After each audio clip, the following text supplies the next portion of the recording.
Olá! Hoje nós vamos dar continuidade à nossa formação com foco na humanização do SUS. E para iniciar, eu gostaria de trazer uma questão que você pode responder aí do seu lugar, tá? E essa reflexão ela vai durar todo o nosso vídeo de hoje.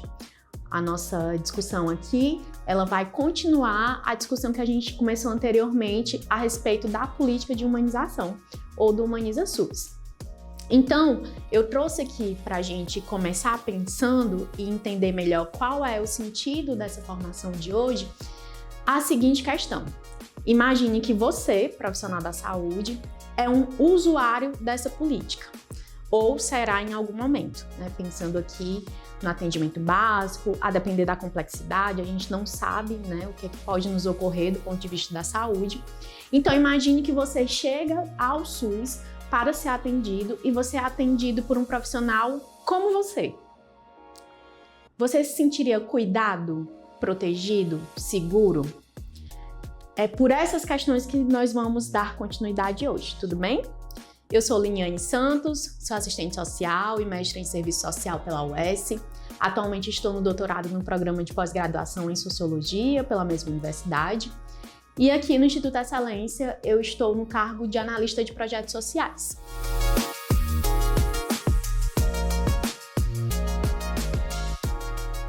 Como eu iniciei falando, a gente vai continuar um diálogo a respeito da PNH. Nós sabemos que o objetivo da PNH é qualificar a atenção e a gestão do cuidado no SUS, tanto do ponto de vista dos gestores como dos trabalhadores em geral. Nós já sabemos, que o SUS é uma política pública estabelecida desde a nossa Constituição Federal, lá no artigo 196, em que está descrito que a saúde é um direito de todos e um dever do Estado. E aí o SUS ele se estrutura em 3 princípios centrais. São eles a universalidade, a equidade e a integralidade. Na discussão de hoje, nós vamos articular a análise a respeito da diversidade e da inclusão no âmbito do SUS. E para isso a gente vai continuar observando aquilo que está tratado na PNH e vamos articular mais 2 políticas públicas que estão inseridas no SUS, que são a política de proteção integral da saúde da população negra e a saúde e a política para pessoas LGBT dentro do SUS. Vamos lá! Você deve estar se perguntando qual a importância de tratar sobre questões como diversidade e inclusão na ambiência do Sistema Único de Saúde. Aqui a gente já pode trazer para a discussão aquilo que apresenta o princípio da equidade no SUS, que vai dizer que a equidade pretende, ou orienta que nós, enquanto profissionais, estejamos atuando nessa política pública pensando as diferenças dos usuários que chegam, ou dos pacientes, como queiram. E aí isso inclui pensar esses sujeitos usuários da política a partir dos seus determinantes de vida, entendendo que nós somos diferentes e que, portanto, teremos questões diferentes a tratar, sobretudo do ponto de vista da saúde. Enquanto o princípio da universalidade, ele vai dizer que todos devem ser atendidos no Sistema Único de Saúde, incluindo os estrangeiros que estejam no nosso país, o princípio da equidade traz para a gente um olhar mais cuidadoso a respeito das especificidades desses usuários, E a integralidade, que é o outro princípio central, vai tratar ali a respeito da dimensão ampliada desse cuidado, enxergar o indivíduo em sua integralidade e, portanto, conduzir a orientação e o atendimento a partir desse olhar. Bem, aqui a gente já consegue ir articulando a diversidade, a inclusão e o princípio da equidade junto da política de humanização, entendendo que diversidade e inclusão são categorias que estão sendo pensadas na sociedade em geral, nas empresas, no mundo corporativo. A gente tem debatido a importância de ter sujeitos diversos, ou seja, sujeitos diversos a partir da dimensão racial, étnico-racial, da geração, do gênero. E aí, esse entendimento traz a compreensão de que quanto mais diversos nós somos, mais rico e mais potente pode ser o ambiente de trabalho. Como é que a gente coloca essa discussão e esse olhar e apresenta isso a partir do atendimento em saúde? A saúde tem seus princípios estabelecidos, então a gente vai pensar diversidade e inclusão não como uma categoria sociológica, filosófica ou política apenas. A gente vai tratar essa diversidade e inclusão, articulando ela, né, essas duas categorias, aos princípios que orientam o fazer profissional do trabalhador e da trabalhadora do SUS. Bem, a gente já pensou aqui em humanização, a gente já revisou aquilo que nós sabemos a respeito dos princípios do SUS, já falamos um pouquinho o que é diversidade, o que é inclusão, né? É esse olhar diferenciado para as nossas diferenças de fato.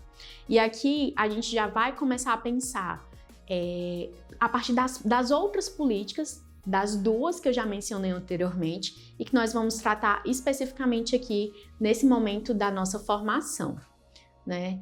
Você deve estar se perguntando qual é a necessidade, ou na verdade, qual é a importância de nós termos políticas específicas dentro desse Sistema Único de Saúde, né? Esse é um olhar diverso. Essa proposta do SUS de estabelecer quais são os critérios de saúde que estão mais expressos em determinados grupos, implica também um olhar para a diversidade.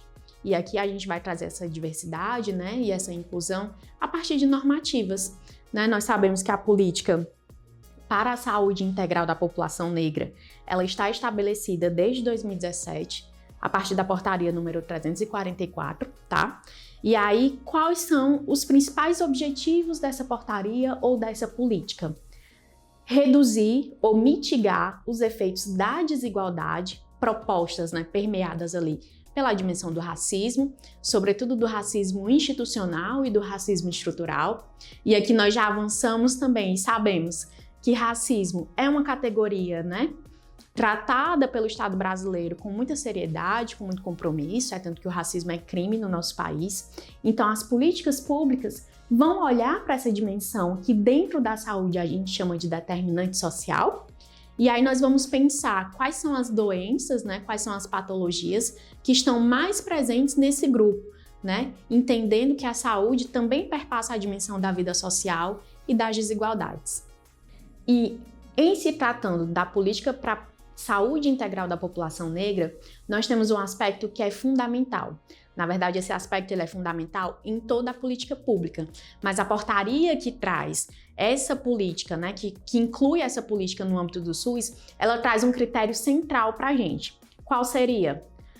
O preenchimento do quesito raça e cor nos formulários que estão disponíveis no SUS, né? Não são todas as políticas públicas, infelizmente, ainda no nosso país, que têm a obrigatoriedade do preenchimento desse quesito, mas no SUS nós temos essa obrigatoriedade. E qual a importância disso? Quando nós estamos pensando na formulação, na elaboração e no aperfeiçoamento das políticas, nós precisamos, sobretudo, de dados, né? São esses dados que orientam a construção dessas políticas, sobretudo no aspecto do financiamento dessas políticas. Eu preciso de um quantitativo enquanto gestor, enquanto representante, né, do povo, para entender quais são os recursos que devem ser vinculados a essas políticas, destinados a essas políticas. Quando a gente está falando da população negra, nós precisamos, né, a partir do IBGE, entender que no Brasil compreende população negra enquanto o somatório de quem se considera pardo e de quem se considera preto. Então, o total da população negra no Brasil é esse somatório. Quando eu, enquanto profissional, me comprometo a preencher esse quesito no atendimento dos sujeitos, dos usuários e dos pacientes, eu estou me comprometendo com o aperfeiçoamento dessa política, porque eu estou ali construindo dados que subsidiam a efetividade e a melhor elaboração e execução dessa política. Então, para ir resumindo e sintetizando tudo aquilo que a gente discutiu até agora, eu vou trazer nesse momento do vídeo e da formação algumas questões que vão nos fazer pensar um pouco mais objetivos sobre o que é a política integral para a população negra, né? A política de saúde integral para essa população. E nós vamos também nos encaminhar para um fechamento e aí para aquele momento de respondermos aquela pergunta que eu fiz no início desse vídeo, tá bom? A primeira pergunta é: por que existe uma política específica para a população negra? Eu já tratei no início desse vídeo que o reconhecimento da necessidade dessa política passa pelo reconhecimento do Estado brasileiro de que as desigualdades sociais, portanto, os determinantes de vida, né, é um reconhecimento de que as condições de vida objetiva, né, de acesso à saúde, à moradia, a lazer e à educação da população negra não estão em conformidade com aquilo que se espera objetivamente, né? Então, nós temos a reprodução de desigualdades que impactam nos determinantes da saúde e aqui tratando especificamente do determinante referente ao racismo institucional e estrutural. A segunda pergunta é: qual o objetivo principal dessa política? O objetivo principal dessa política de saúde integral da população negra é reduzir as desigualdades e garantir a saúde integral, né? O que é, portanto, racismo institucional na saúde? A gente entende racismo institucional como uma categoria muito específica, é uma discussão sociológica, política, teórico-política, mas ela também se expressa no âmbito das políticas públicas. Então, quando nós estamos falando sobre racismo institucional no SUS, nós estamos falando desde o atendimento negligenciado para alguns grupos, né? Aqui a gente pode trazer o exemplo das mulheres negras, que os estudos apontam que essas mulheres são tratadas como se o limiar de dor delas fosse maior do que dos demais públicos, ou seja, né, essas mulheres elas podem ser atendidas depois porque elas aguentam, ou elas suportam ou suportariam, né, mais dor. Isso a gente vê também muito expresso na experiência da violência obstétrica, né? Os dados apontam que as mulheres negras são as maiores vítimas de violência obstétrica no nosso país, né? A esse respeito, nós temos também, os dados já informam que a população negra é aquela que é mais atingida por doenças crônicas, como hipertensão e diabetes, o que foi um dado que chamou muita atenção, né, e que preocupou na iminência da experiência da Covid-19 no nosso país, né? Porque a gente sabe que essas são comorbidades que classificavam um maior risco, um grau de risco para os sujeitos, né? A dimensão da hipertensão, da diabetes e outras comorbidades que atingem preferencialmente esse grupo. E aí, nesse sentido, né, a próxima questão é: por que é importante registrar o quesito raça e cor nos formulários do SUS, né? E aí a gente entende que o preenchimento desse formulário não é mera formalidade, né, e não é algo trivial do nosso cotidiano profissional. E aqui eu falo também, né, como alguém que já passou pela execução da política pública e pela gestão. Então a gente entende que o dado para chegar na gestão, ele precisa ser compreendido na execução como algo importante, como eu já falei anteriormente.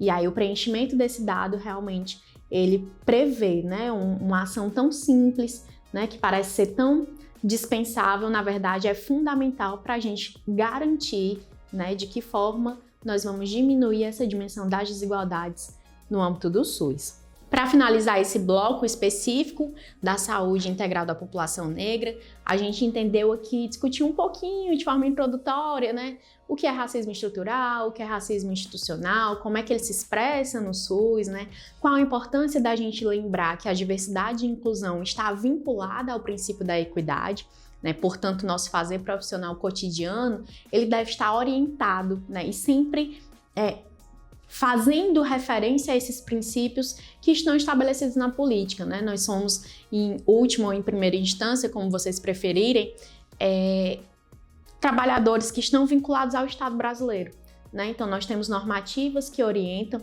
portanto, do ponto de vista ético, político e profissional, o nosso cotidiano tem que estar pautado nessas dimensões, né? Na dimensão daquilo que a legislação estabelece, naquilo que o Estado brasileiro já avançou, né, na construção de portarias, de decretos, de leis e de garantia, né, dos direitos de todos os usuários e pacientes do SUS. E continuando o nosso diálogo a respeito da diversidade e da inclusão no Sistema Único de Saúde, agora nós vamos tratar um pouquinho, de forma mais introdutória também, a respeito de uma política específica, né? Nesse caso, a gente está falando da política para a saúde da população LGBTQ e APN+. O marco legal para a saúde da população LGBT é a portaria número 2836 de 2011. É ela que estabelece que essa política deve compor o Sistema Único de Saúde. E qual é o objetivo dessa política? Essa compreensão também passa de forma semelhante àquilo que eu mencionei com vocês a respeito da saúde da população negra.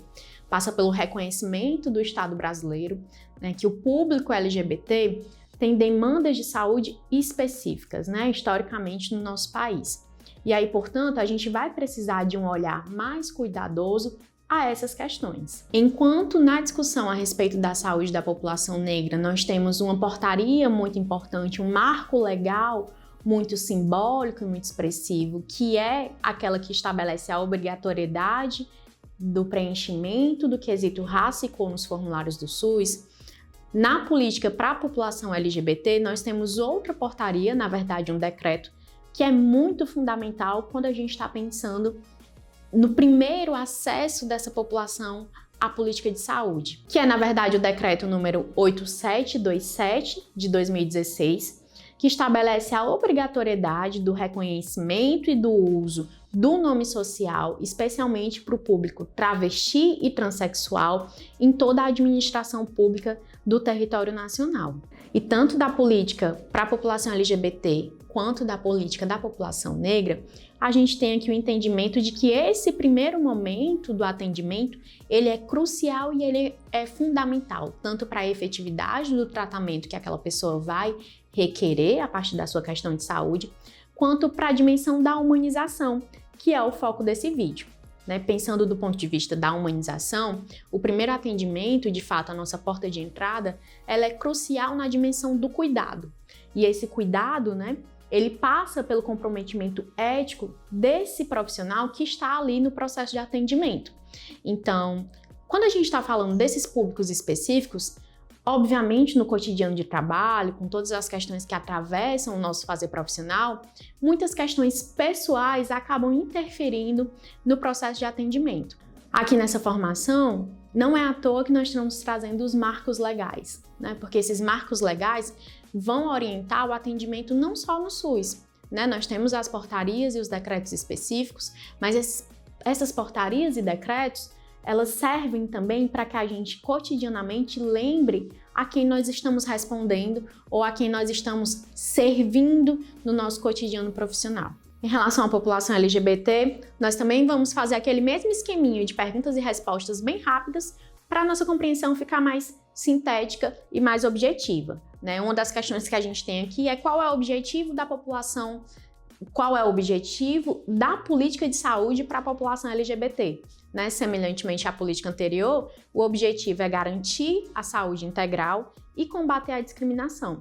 E aí, para esse público, a gente vai ter também uma diversidade, né, de processos discriminatórios, né, de violências, tanto do ponto de vista simbólico como do ponto de vista objetivo. Né? O ponto de vista simbólico seria mais ou menos aqueles olhares, né, aqueles comentários que nós fazemos que de forma violenta, né, atravessam os corpos desses sujeitos. De forma objetiva é quando a gente negligencia o atendimento a partir de um processo discriminatório. É quando nós esquecemos de todas as portarias e de toda a legalidade e acabamos por permear ou por orientar o nosso fazer profissional a partir daquilo que a gente compreende pessoalmente. Né? Nós sabemos que não dá para deixar quem nós somos pessoalmente em casa e levar só o profissional para o âmbito do ambiente de trabalho. Mas essas duas esferas da nossa vida, né, elas precisam estar alinhadas de forma ética. Porque quando nós estamos na execução de uma política pública, nós respondemos ao Estado de forma profissional a partir daquilo que nos orienta eticamente no campo do trabalho. A segunda questão trata especificamente daquilo que nós já introduzimos, né? É a respeito de qual seria o principal desafio enfrentado pela população LGBT. Eu acho muito arriscado a gente propor um único desafio, né? Nós entendemos que são muitos desafios e aí a gente trouxe aqui para o nosso diálogo, para aquilo que é importante nesse momento, especialmente a dimensão da dificuldade no acesso, né? E aí essa dificuldade no acesso para alguns públicos específicos, né? Como as populações travestis e transexuais, é essa experiência ou esse exemplo do uso do nome social ou do respeito e do reconhecimento da importância da utilização desse nome, né? O que significa, portanto, garantir o uso do nome social, né? Significa, em primeiro momento, né, respeitar a identidade da pessoa no atendimento, né, respeitar a condição, né, da dignidade humana no atendimento desse usuário, que a gente entende que já chega fragilizado, né, no serviço de saúde, por questões que o atravessam. Então é muito importante a gente já atender com esses princípios em mente, né? Sendo orientado por esses princípios. Finalmente, a nossa última questão é: e o que os profissionais podem ou deveriam fazer na prática, né? E eles deveriam, né, na nossa compreensão, a partir daquilo que a legislação estabelece, atender sem discriminação, respeitar a identidade dos sujeitos, né, dos usuários e dos pacientes dessa política e garantir o acesso e o cuidado integral. Eu quero agradecer a todos vocês que chegaram até o final desse vídeo. Espero ter contribuído para a reflexão do fazer profissional cotidiano, sobretudo no aspecto ético, né? Nós do Instituto Excelência estamos muito felizes com a proposta do Zelo, com esse foco na humanização. Nós sabemos que a política de humanização é, de fato, um desafio para o Sistema Único de Saúde, mas nós estamos aqui nos comprometendo com vocês de contribuir com aquilo que estiver ao nosso alcance, sempre abertos, sempre disponíveis ao diálogo. Portanto, se você tiver algum questionamento, se ficar alguma dúvida, comenta aqui embaixo para a gente. Nós vamos acolher e sistematizar todas as dúvidas que aparecerem durante o processo e vamos dar uma devolutiva logo que possível. Estamos à disposição.